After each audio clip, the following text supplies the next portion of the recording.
भाइयों और बहनों, जय श्री राम। आइए बड़ी सरल और भावपूर्ण कथा सुनते हैं। एक समय की बात है, हयग्रीव नाम का एक दैत्य था।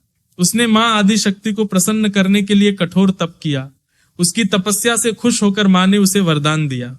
दैत्य ने चालाकी से ऐसा वर मांगा कि उसकी मृत्यु सिर्फ हयग्रीव के हाथों ही हो सके। अब देखिए लीला, उस दैत्य ने वेदों को ही चुरा लिया ताकि मनुष्य ज्ञान से वंचित हो जाए। बिना ज्ञान के इंसान अंधकार में भटकता है, यही उसका उद्देश्य था। लेकिन भाइयों और बहनों, उसे क्या पता था कि मां आदि शक्ति ने पहले से ही उसके अंत की व्यवस्था कर रखी थी। कुछ समय पहले वैकुंठ में माता लक्ष्मी ने किसी कारणवश भगवान विष्णु को शाप दे दिया था कि उनका सिर अलग हो जाएगा। जब दैत्य हयग्रीव का अत्याचार बढ़ा, तब सभी देवता वैकुंठ गए और भगवान विष्णु से सहायता मांगी। भगवान ने सहमति दी और फिर दैत्य हयग्रीव और भगवान विष्णु के बीच भयंकर युद्ध शुरू हुआ। हजारों साल तक युद्ध चलता रहा पर कोई नतीजा नहीं निकला।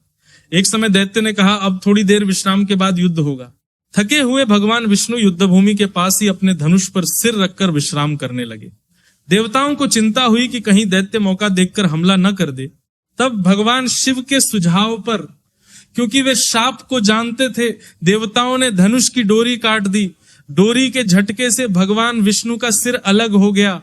यह दृश्य देखकर माता लक्ष्मी विलाप करने लगी। उन्होंने मां आदि शक्ति से प्रार्थना की, मां मेरे स्वामी को पुनर्जीवित कर दीजिए। मां ने करुणा दिखाई।